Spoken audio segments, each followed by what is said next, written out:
Good evening. My name is Dr. Brian Henning. I'm a professor of philosophy and environmental studies here at Gonzaga, where I have the pleasure of directing our Gonzaga Institute for Climate, Water, and the Environment. This is the first of our annual lecture series, which we have named For Our Common Home lecture series. We host events every semester, both here in the Hemmingson and online. And so those of you who are joining us from around the world, welcome. As you can see, we have a really great lineup. In addition to the wonderful talk tonight from Dr. Zhao, we also have our keynote talk is typically in the spring, but because of the presidential election this year, we decided to host it in the fall. So actually our next event is coming up very shortly on Monday, September 16th. Dr. David Orr, a famous political scientist, will be talking about his new anthology called Democracy in a Hotter Time. So it's about that intersection of the future of American democracy and responding to the climate crisis, both. One that will not be to miss. That will be here in the Hemmingson Auditorium. And then on Wednesday, October 2nd, the first Wednesday of every October, the Institute hosts the annual Spokane Candidates Climate Change Forum, which, as it sounds, is an event that invites local politicians who are running for office for, let's say, state legislature or the Spokane County Commissioner, to come in and to talk about what they would or wouldn't support with respect to climate action in our region. That's going to be in the Globe Room on Wednesday, October 2nd, and hope to see you there for that. Then on the 22nd, we'll be hosting an interesting panel. There's a collection that my colleague, Dr. Greg Gordon, who's here, wrote a new book called Rewilding the Urban Frontier, River Conservation and the Anthropocene. Dr. Gordon and some of his co-authors will be talking about that collection on the 22nd. And then, although this information isn't yet on our website, it will be very shortly. We're excited to host an international conference on the Columbia River. Some of you might know that the Columbia River Treaty has expired, and we've been in the midst of trying to renegotiate it between the United States and Canada. And they've just recently agreed to an agreement in principle between the United States and Canada. But the original treaty excluded indigenous communities from those negotiations, and so it just happens to be that these negotiations are taking place right now and when the conference is happening, and so we're excited to host a 3-day conference that will have a registration fee associated with it, which is not typical for us, in the Globe Room in November. So if that's an issue that interests you, I would encourage you to take a look at that and register. It may very well fill up for that as well. And then December 3rd, our final event of the semester, will be on population. And I'm excited we've not had an opportunity to host talks on that topic before. So I would encourage you to go to gonzaga.edu/climate events and register for those now, whether you're online or here on campus. Those will be an excellent lineup. That last one is the only one that is a Zoom event. The rest of them are in person here on campus. And now it's my great pleasure to introduce our speaker for tonight. Dr. Bi Zhao is Assistant Professor of Political Science here at Gonzaga University. We're really thankful to have her. She earned her PhD in political science from Purdue University, and her work has been published in the Journal of Human Rights, Environmental Policy and Governance, among others. Her research interests include non-state actors in global climate change governance and transnational human rights advocacy. In particular, she focuses on the role and participation of historically marginalized peoples in climate change politics and policymaking. We're lucky to have her joining us this year on the Internal Advisory Board for the Climate Institute. Please join me in welcoming Dr. Bi Zhao.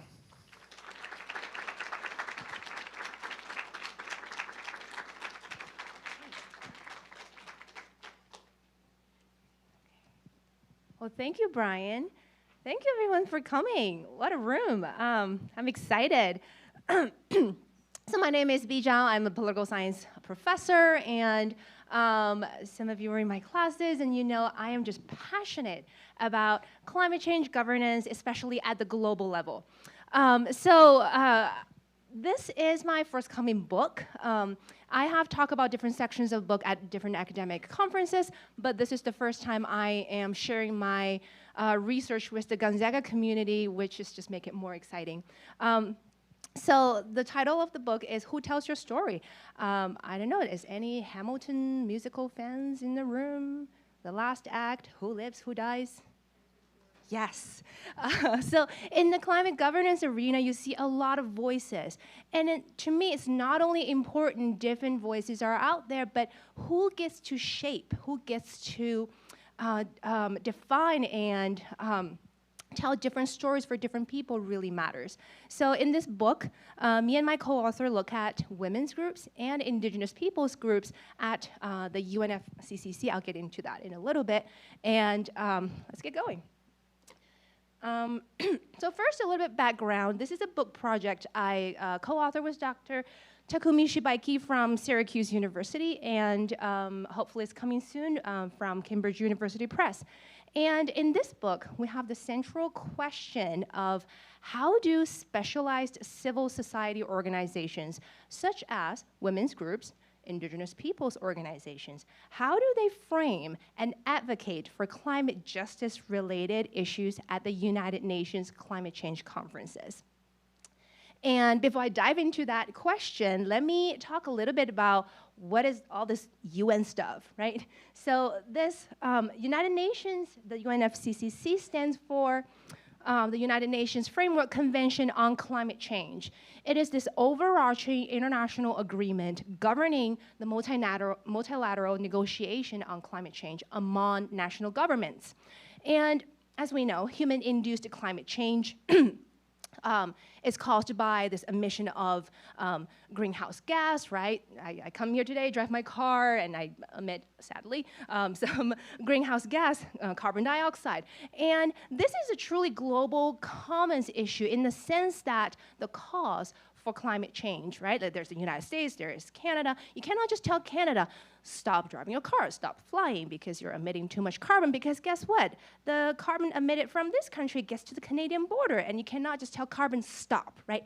And it's gonna go trans-border, trans-boundary into other countries. So, and at the same time, fossil fuel is still the cheapest and most energy-intensive source of energy for us. So every single individuals and countries have the incentive to utilize that cheap source of energy and to promote their economic development. So these global issues really need global solutions, and the UNFCCC is a response to that, to tackle this issue. And for example, people's probably familiar with Paris Agreement. This is an outcome from the negotiation at the UNFCCC. And how do they do that? Where do they do that? So this is the main venue where I conduct my research. It's called Conference of the Parties. The party refers to there are less fun parties there. They're national governments who are member states to the UNFCCC or COPs. And they gather annually every year in a different city. Last year was in Dubai, UAE. I was lucky enough to be there and continue my research. This year is going to be Baku, Azerbaijan. And then they just negotiate how they're going to achieve this goal of greenhouse gas emission reduction and other climate-related issues like adaptation, loss and damage. And not only national governments can go there, non-state organizations can also go, such as environmental groups, indigenous people, universities. Talking about university, I am currently working with Dr. Brian from the Climate Institute to apply for an observer status at the UNFCCC. So hopefully some of you can come with me to these conferences. So they participate as these, what we call observers, right? And what do they look like? I just want to share some pictures with you. That was, I was at Poland in 2018. This is COP24. And you might see that's the Secretary General of the UN, Antonio Guterres, was addressing the delegates from different countries. This was last year, really futuristic, temperature too low in that room in Dubai where COP28 was happening. And this is not only a space for policy, right? Countries come together, negotiate climate policies. This is also a space for ideas. Who brought these ideas here? Lots of people, different ideas, right? So here are some examples. I think this was also in Poland. These were human rights groups, and they're putting out here, these are human rights defenders who were killed by their either own government or corporates because of their activism in environmental issues and climate issues. This was women and gender group that are speaking to the plenary of national delegates. And this was in Bonn, Germany, where Native people from Fiji were hosting this event in front of this really beautiful wall that calls for the end of fossil fuel. And this was last year. You can see this has become a normal phenomenon every year, that you will see a big protest, usually focused around climate justice, even inside the venue. This is also in Dubai. And then they also have very different issues, very different ideas bringing into the space, right? They're calling for more finance for loss and damage, more for adaptation. So you probably get the idea. This is a place, this is a marketplace of ideas. So many organizations come, non-state actors, bringing their very different ideas about climate change and what they want.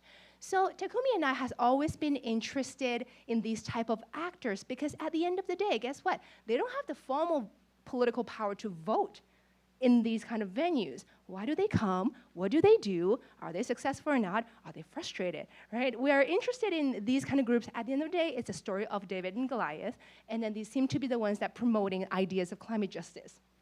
So in this process, we noticed two civil society groups. One is the women's groups, and they seem to be constructing this gender equality, women's rights frame connected to climate. And there are also this other group, indigenous peoples, and then they seem to be advocating for indigenous rights in the climate space. Now, let me do a quick survey of the room. Raise your hand if you think women are disproportionately affected by climate change. All right. Now raise your hand if you think indigenous people are disproportionately affected by climate change. Okay, I see a little bit more hands for indigenous people, but you guys this is the right audience. You're ready to go to the UN with me. And if you look at their advocacy trajectory, they both started their advocacy pretty early on in 1992 when the UNFCCC was established. And for the most recent record, you see that the women and gender groups, they were able to mainstream and create this mandate in the Paris Agreement to include the wording of gender equality.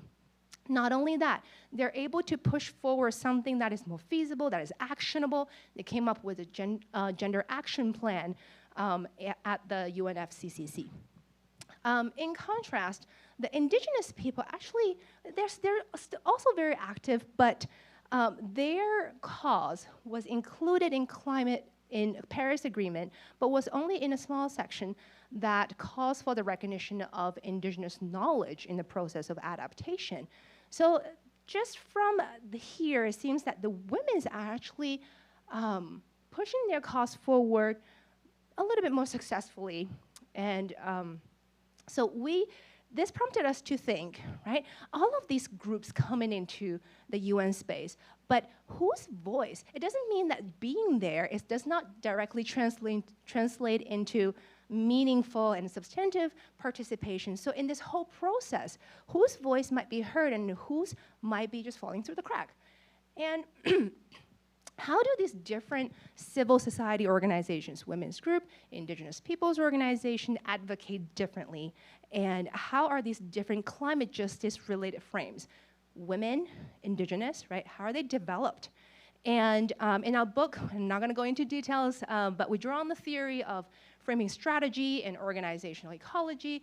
We did both quantitative and qualitative analysis. In our quantitative analysis, we collect Twitter data, use machine learning technique to map out the different climate frames, and also to examine which organizations are more likely to talk about women and gender, which ones are more likely to talk about indigenous. And then from there, we also did interviews at 3 different COPs with 24 of organizations and asking them, like, what are your motivations and what are your strategies coming into this space? What kind of message do you try to get across to your audience?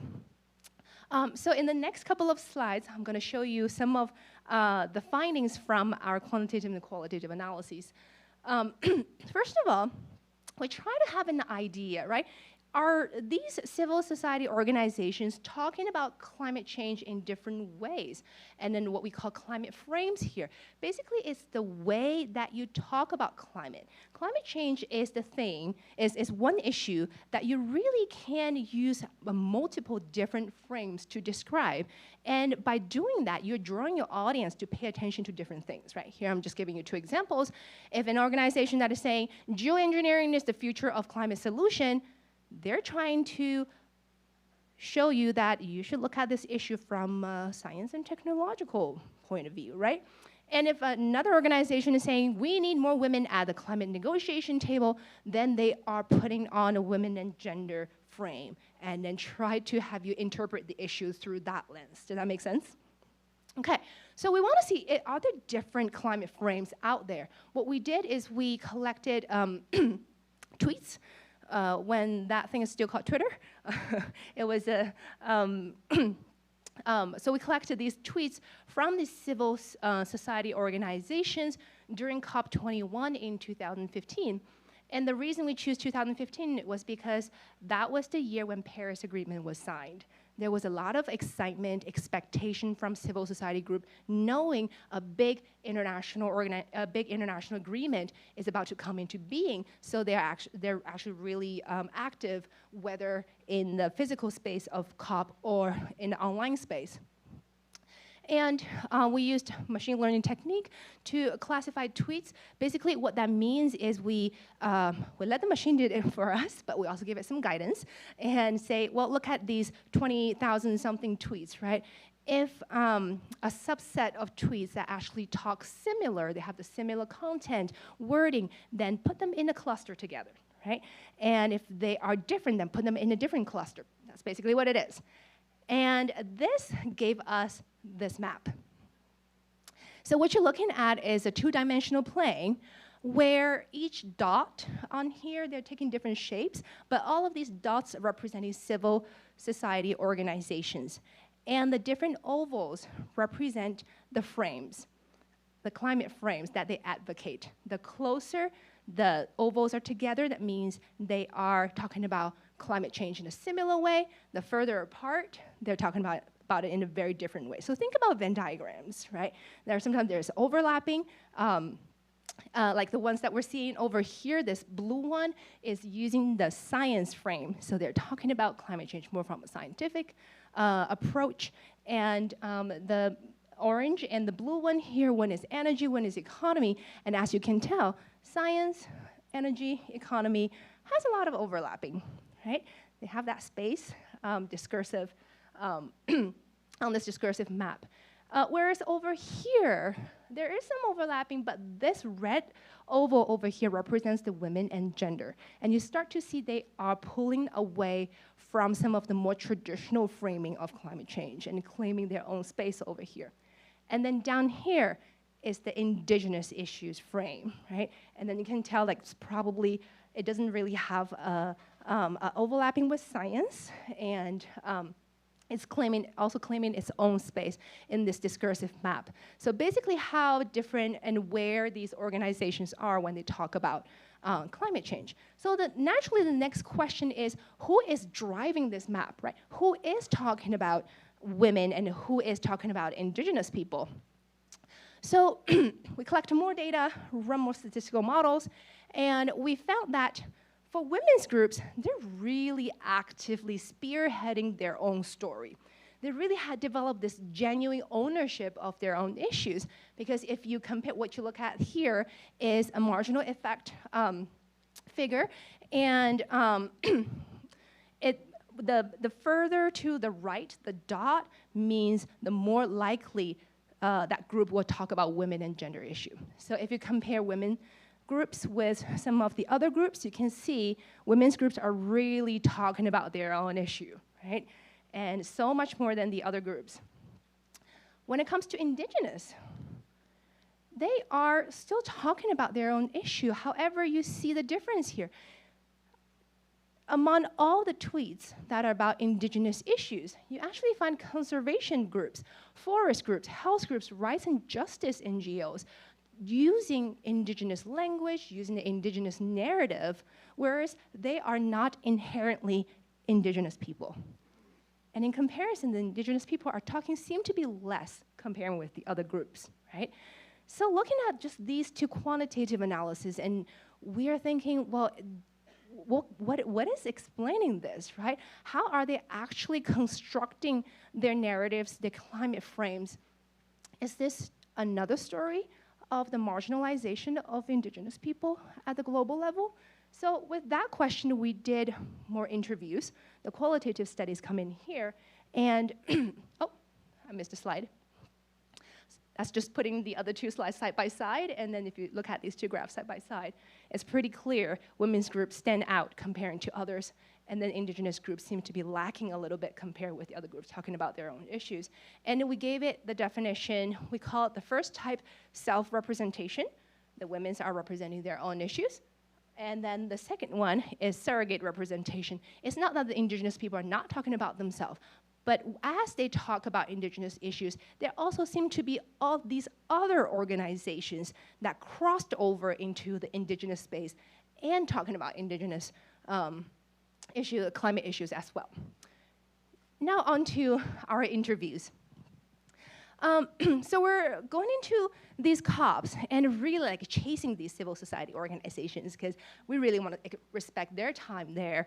They have their advocacy work to do, but talking with them is always so rewarding. And what we found is for the gender frame, climate frame, right? When you talk about women and gender, what we discovered is these women's groups, they are so aware of the marginalization of the gender conversation at the UN space. There's just not enough. So they are very intentionally building this issue linkage, right? Telling everybody how women and gender is connected to climate through different channels. At the same time, with all of these voices, they still have this very unified strategy and through their strong leadership within their own community. Whereas for indigenous frame, we find is a lot of diverse voice, but without a very central voice.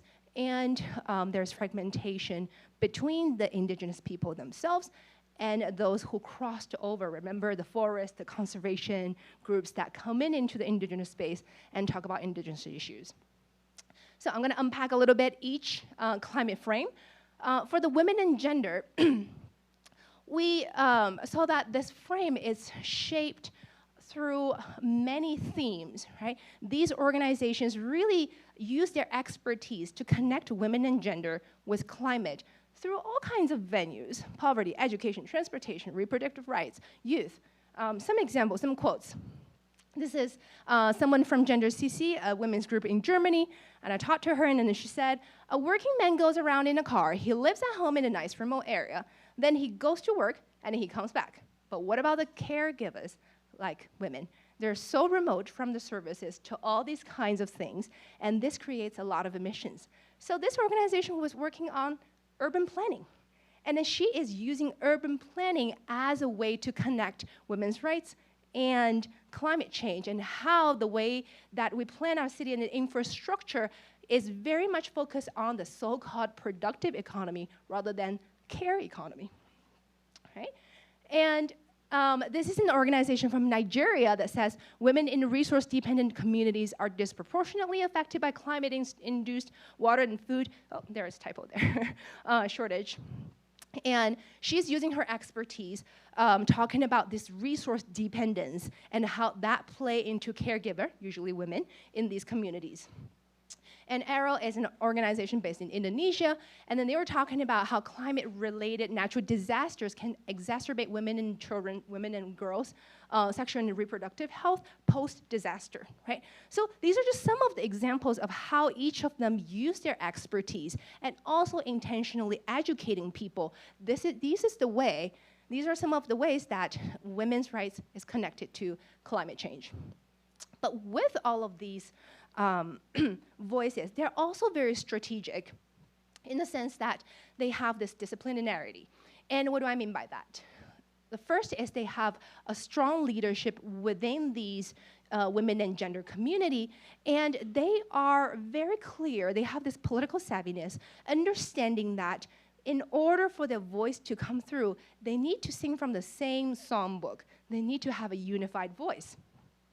Women's Environment and Development Organization, based in New York City, is one of these leaders, these core civil society groups within the women's community. And she said, what makes it effective for advocacy? You have to have a small, dedicated team of individuals who are following the process, who are building relationships with governments, right? They understand really well, like on one hand, we need to welcome all of these groups into the space, but at the same time, they also need to follow the footsteps of these core civil society groups. And then another way they discipline their own community is through socialization. Anyone who's been to the COB will realize that this is a really hard to navigate space, not just because it's giant, but the language they speak, right? The kind of diplomatic, multilateral language.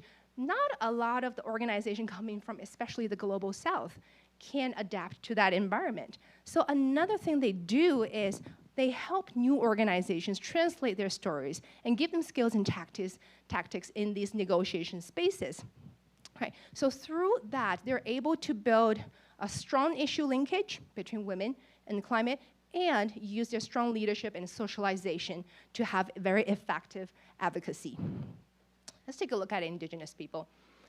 I learned so much from them. I think just listening sometimes is the greatest thing to be in those spaces. And there's this common theme in the way they talk about climate change, especially at the UN, is they want to they criticize and they challenge a lot of the Western-centric principles, this governance of climate change. One is they question the Western failure idea of sovereignty, nation states, which is the basis for the United Nations, right? And their own status as so-called observers. This is Inuit Circumpolar Council based in Canada. They said, we do not consider ourselves, so they're representing the Inuit people. We do not consider ourselves a non-governmental organization because we see indigenous people as having unique special rights due to their relationship with colonialism. We have a right to self-determination, right? They are not happy just to be at the UN governance, but they see the way that they're being considered an observer is such a Western-centric idea, right? They are not included in the nation-state system. This is another organization from Nepal, and they said it is ironic that indigenous peoples' governing systems and knowledge exist long before the UN, but now the UN thinks the United Nations is the only supreme body that can govern the issue. The irony is that the UN includes indigenous people only as an observer, not a decision maker or contributor. But how do we fix that? Another way is they highlight how their worldview is fundamentally different when we think about nature and resources.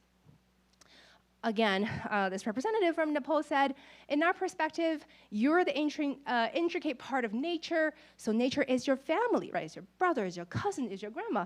It's not a resource, it's part of your own being. You should not be overexploiting nature, you should not be selling it, right? And they should not be doing harm to your relatives. They're not resources, right? That really shows you the difference between thinking about natural resources as we are using it for the good of human beings, this dominion mindset, versus we're just part of it, right? And another way that they're challenging this Western-centric governance is the strong criticism about market-oriented solutions. By market-oriented solutions, I mean programs such as carbon offsetting, or in this case, RED, reduction of emissions through deforestation and forest degradation. Basically, rich countries or companies can say, I'm going to pay you, Brazil, and you're going to protect your forest so that I can emit more carbon, right? And indigenous people are behind the idea that these are all false solutions, because guess what? We've already had this relation with this land. By doing these carbon offsetting payment for environmental service, you're displacing us. What about the rights, right? What about our land that has already been taken away by colonialism? And now, and that's why IBON is a network of organizations based in Philippines, but they're speaking about this group in Kenya. They're at the front line of fighting against displacement caused by reforestation projects, right? Rich countries coming in and say, we're gonna buy, I'm gonna pay you, but you reforest.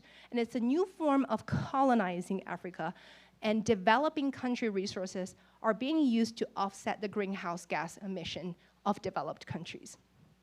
So you can start to see that tension between what they think about is a solution to climate change versus the way that the UN and developed countries governs it. And don't forget, earlier in our quantitative analysis, we had, I showed you that not only indigenous people are speaking for themselves, but the other groups are speaking for them, for indigenous people, right? Who are they? They are a lot of forest conservation, agriculture groups, and through our conversation, the theme that stood out is, yes, they, on one hand, they say indigenous rights is important. It is important to include indigenous knowledge, but because they're not inherently indigenous themselves and they have their own expertise, it's just inevitable they want to push forward their own programs. This is someone we talked to from World Agroforestry. He is pushing a fertilizer program at the UN conference. And he said the knowledge that indigenous communities have is also important, right? Recognizing that, but then followed by we need to understand how indigenous knowledge supplements and complements the knowledge that is technical, right? So that is very different from what we hear earlier, what the indigenous groups were saying themselves. So let me wrap up a little bit here. And as we write this book, the whole process, it took us, oh gosh, 4 years by now. And we are constantly very cautious not to make any moral judgment, like which advocacy is better, right? That's not our decision to make. Rather, we're constantly communicating with our editor, and we're saying we want to just show these results for people to chew on, because we don't know what this is going to lead to. It looks like for the women's advocacy, it's pretty saturated. These women's group really take over this niche and really claimed their ownership of the issue, whereas the indigenous niche still seemed to be in flux and emerging. And but what about, so if it is still taking shape with these non-indigenous groups coming in and speak on behalf of indigenous people, are they taking some first-comer advantage? Going forward, will they be the one who set the tones, how the rest of the world understanding the connection between indigenous people and climate, right? And we're not saying like which one is good or which one is not good, but this temporal pattern may be something you want to think about.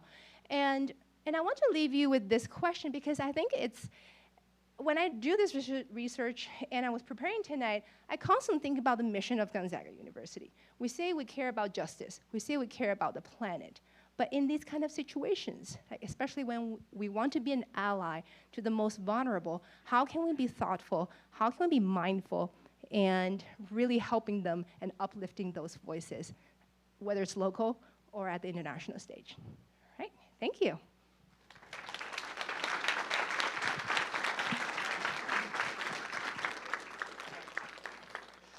So maybe one of the first questions, when does your book come out if someone wanted to read the book? I'll have to ask my editors, but if you let me know, I'll make sure. You're going to keep that. Actually, because people online won't be able to hear you. Okay. Hopefully soon. Contract is signed, so I'm not worried. So Cambridge University Press, Who Tells Your Story? So if they looked up those things, they would be able to... Not yet. But Soon. Okay. So we have some time for questions. Maybe we would start with Gonzaga students who might have a question. So just raise your hand, and if you would, maybe mention your name.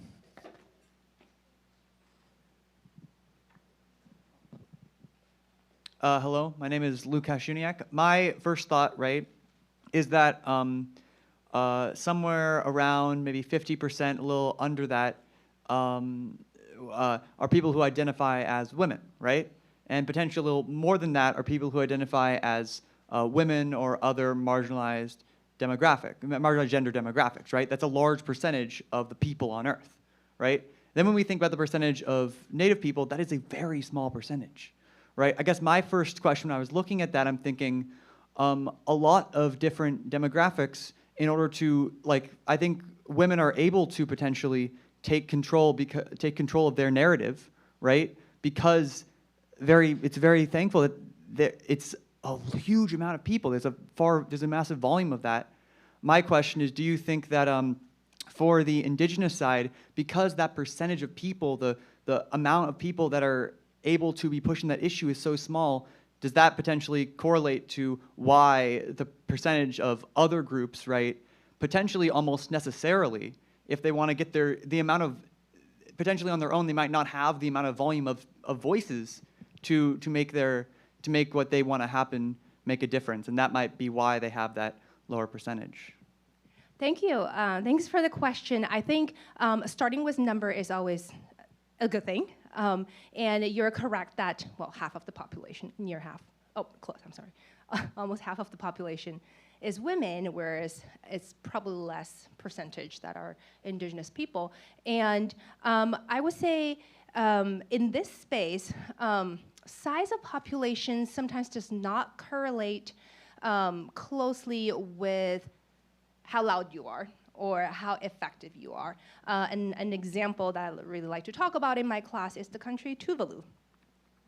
Tiny, tiny Pacific island country, but making so much waves at these UN conferences. So there may be correlation, but at the same time, I think it comes back to political savviness. And it comes down to the system that we're in that is more Western-centric. So one factor, these women's groups, they actually have been active in the United Nations since 1990s.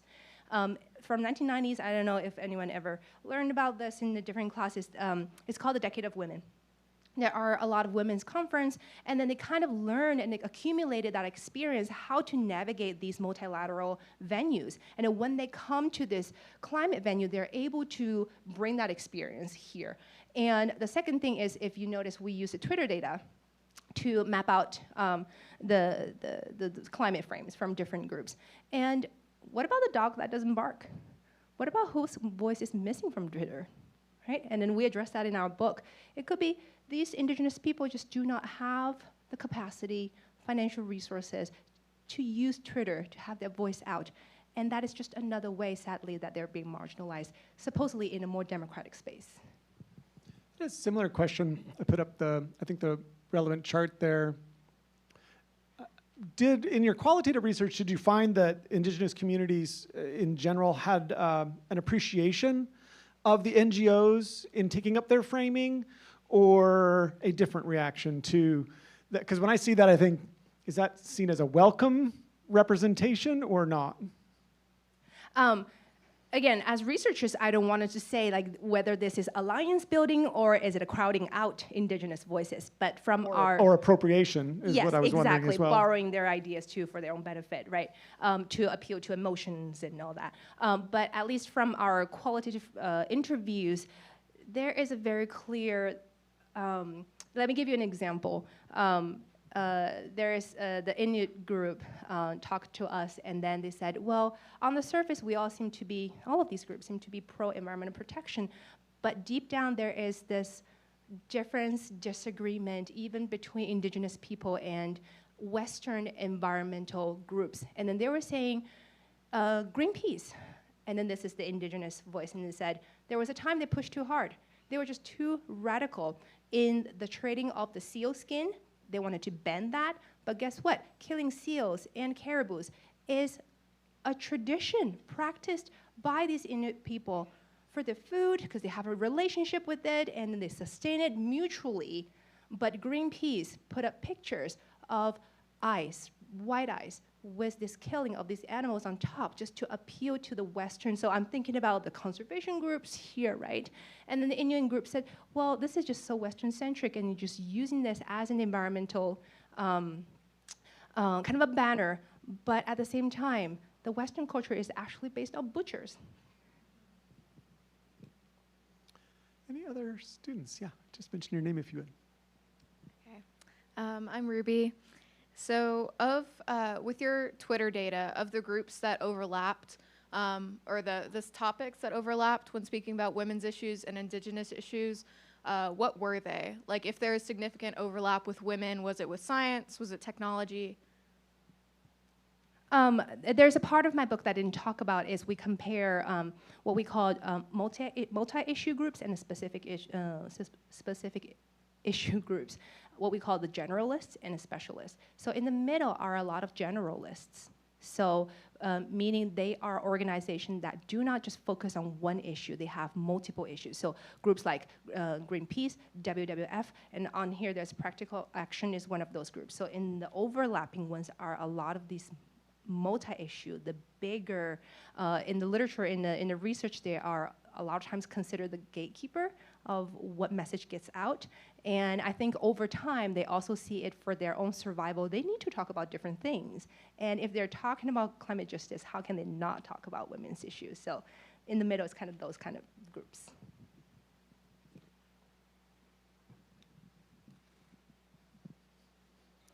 Got one back here in the back. Get my steps in. Hi, my name is Marion. This is more of a speculative question, but I was wondering, I noticed your data set was in English. Would you expect any changes in your predictive models and clusters if you expanded that to include other languages? Yes, so yes, that's why I think I am still struggling with the question. Like, I am working at a Western institution and I speak in English. Like, what difference would it make if so we did include Spanish and French in our data set. But I think due to capacity, we did not include others' language, but that's a very good thought that maybe, and the fact that most of these civil society organizations, no matter they're based in Nepal or Philippines or Indonesia or Peru, they actually, their websites all have English, which is, just another subtle way that how Western-centric that they are gravitating towards. Yeah. Thank you.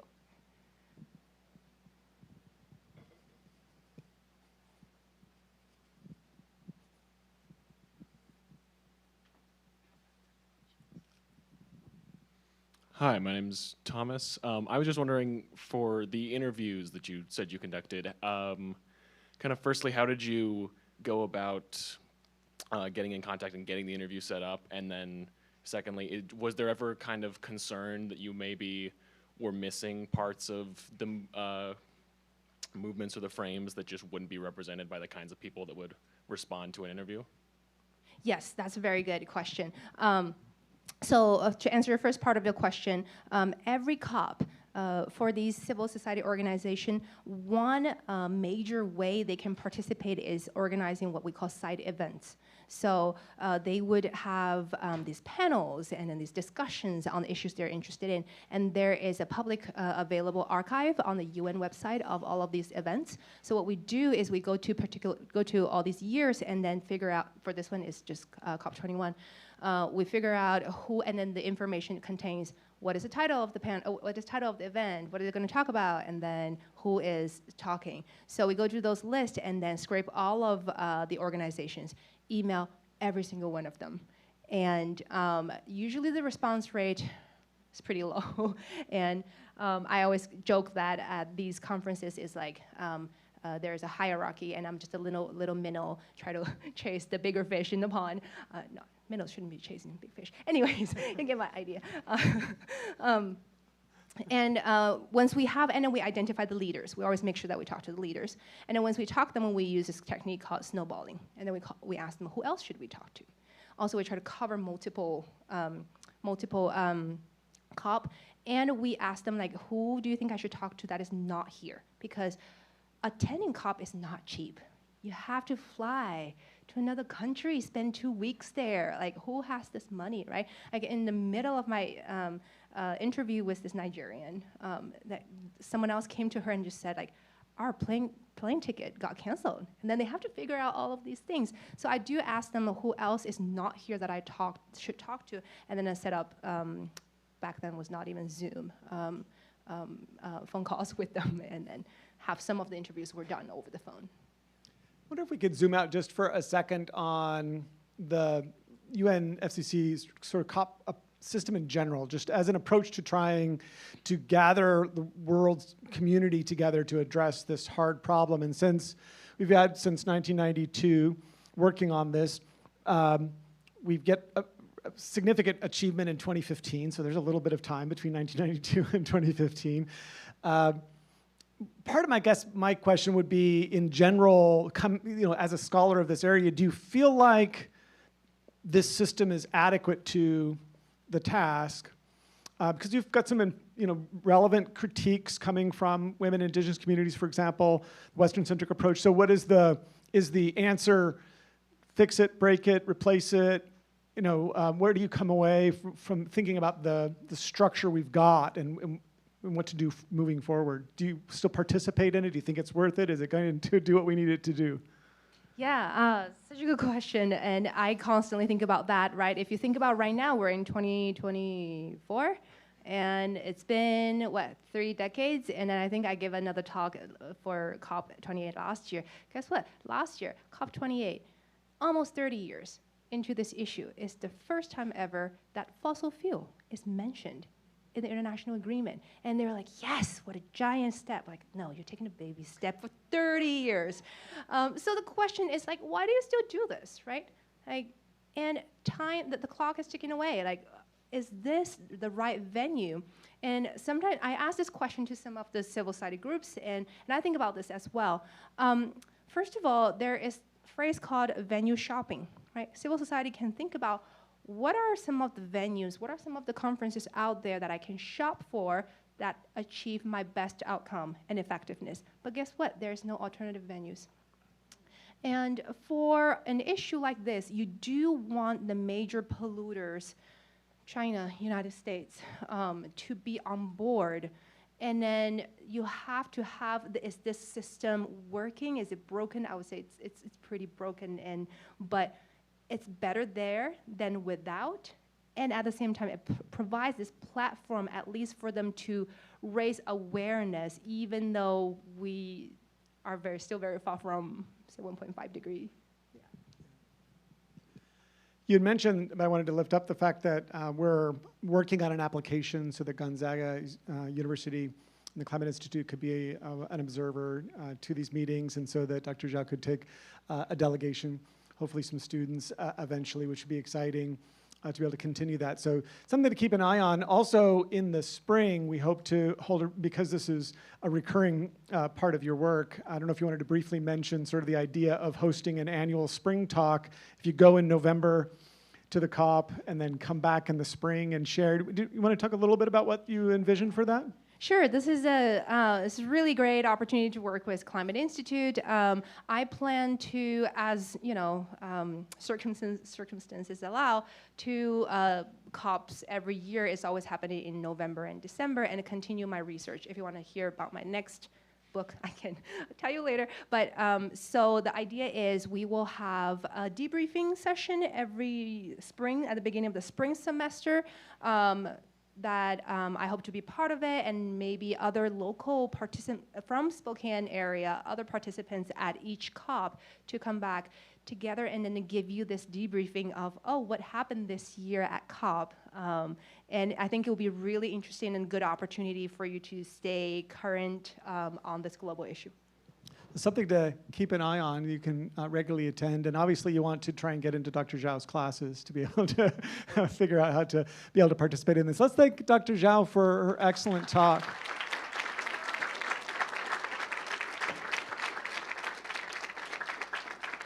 While I've got you, I just wanted to remind you again of the events that we've got coming up.